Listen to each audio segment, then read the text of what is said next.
인류는 식량을 찾고 미지의 세상으로 나가기 위해 지도를 탄생시켰다. 지도는 인류 역사의 발전과 그 궤도를 같이 해온 것이다. 그리고 마침내 지도는 탐험과 발견이 성행했던 대항해 시대에 이르러 최전성기를 맞는다. 세계의 바다에서 식민지 개척과 해상교육의 주도권을 잡기 위해 각축전이 벌어지던 이 시기, 더 정확하고 더 과학적인 지도는 그 자체로 국력을 의미했다.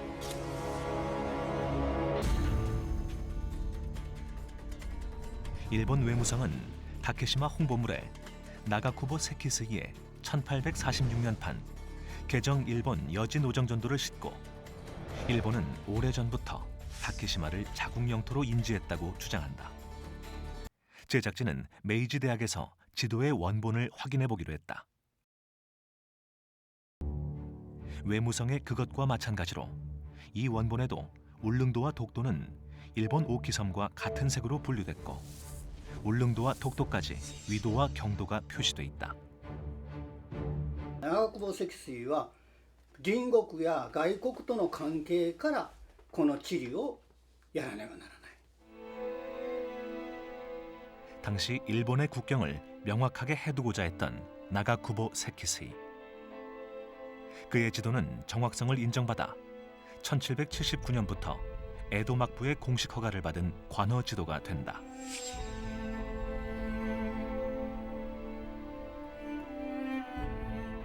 그 후 1840년까지 그는 총 5판의 관어 지도를 제작했다. 즉, 일본 외무성이 내세운 1846년도 지도는 공식 지도가 아닌 것이다. これ以降に初めて海賊版なるものが出てまいります。これは長久保積水の許可も得ないし、環境という名前も付けておりません。付けることはできないんです。 그렇다면 1779년판 지도는 어떤 특징이 있을까? 먼저 관어 지도라는 것을 알 수 있으며 울릉도와 독도는 무채색으로 표시해 일본 영토의 색깔과 구분해놨다. 하지만 1846년판 지도에는 관어 지도라는 표시가 없고 울릉도와 독도는 오키섬과 같은 색으로 둔갑했다. 일본 외무성이 이 지도를 내세운 이유가 여기에 있다.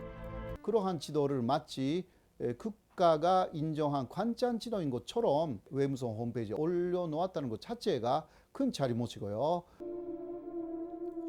우리 앞에 펼쳐지는 압도적인 크기의 이것이 바로 에도 막부의 관찬 지도 중 하나인 막부찬 겐로쿠 일본 지도다. 군사적인 목적으로 만들어져 최대한 자세하게 일본 영토를 기록한 이 지도 어디에도 울릉도와 독도는 없다. 에도 막부의 다른 관찬 지도들도 마찬가지다. 오키섬까지만 표시돼 있을 뿐 울릉도와 독도는 지도에서 빠져 있다.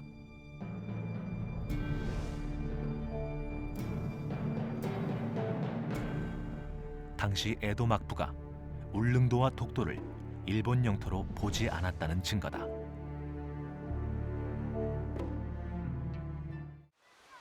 한국도 일본도 아닌 제3의 눈.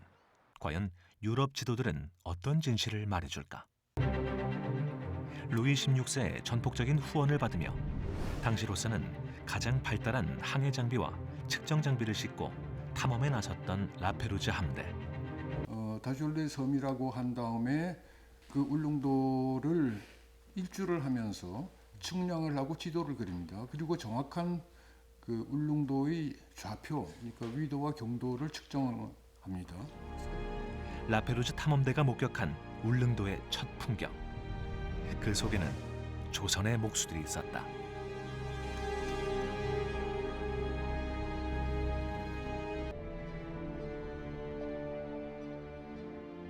동해에서 조업을 하던 리앙쿠로우가 얻은 가장 큰 소득.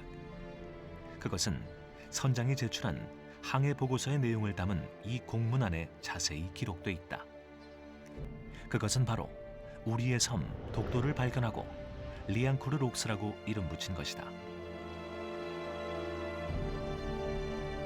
이를 바탕으로 프랑스 해군성이 제작한 태평양 전도. 여기서 독도는 역사상 최초로 정확한 좌표 위에 위치하게 된다.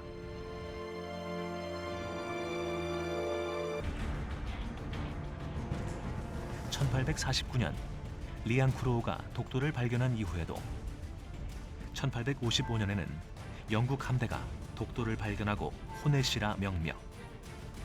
그리고 2년 후에는 러시아 해군에 의해 올리부차, 메넬라이라는 이름을 또다시 얻게 된다. 이런 일이 일어났던 이유는 통신수단이 발달하지 못했기 때문이다. 독도에 더 씌워진 각양각색 명칭보다 중요한 것은 이해관계가 없는 서양인들의 눈에 비친 독도의 모습일 것이다. 독도 발견 후 러시아 해군이 발간한 조선 동해안도. 여기에 독도 이름은 러시아어 올리부차와 메넬라이로 되어 있지만 중요한 건 지도 제목이 말해주듯 독도를 조선의 섬으로 봤다는 점이다. 조선 동해안도와 같은 이제 러시아 지도에는 독도나 울릉도가 좀 명확하게 조선의 영토로 표기되어 있습니다. 1897년 일본 수로지. 일본 바다에 대한 항해 안내서인 이곳 어디에도 독도에 대한 내용을 찾을 수 없었다. 1907년 발행한 조선 수로지. 이곳에도 독도가 시마네현에 편입됐다는 설명은 없다. 오히려 한국에선 이 섬을 독도라고 부른다는 사실을 밝히고 있다.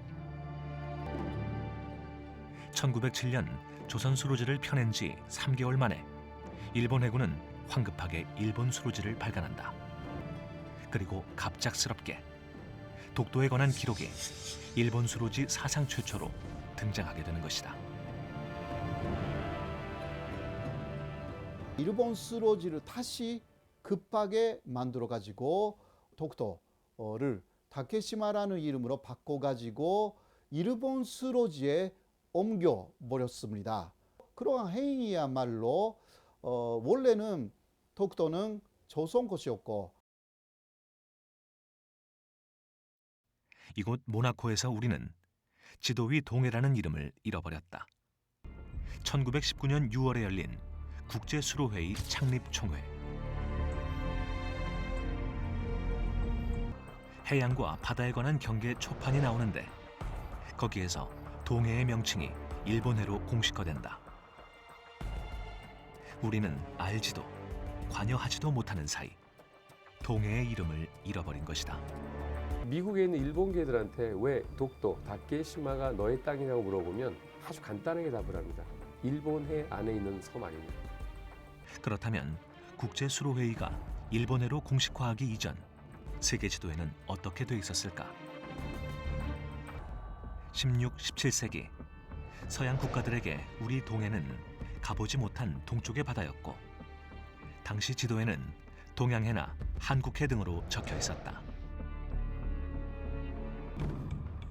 그러나 19세기가 되면 서양과 일본의 교역이 늘어나면서 자연스럽게 일본해라는 명칭이 확산된다.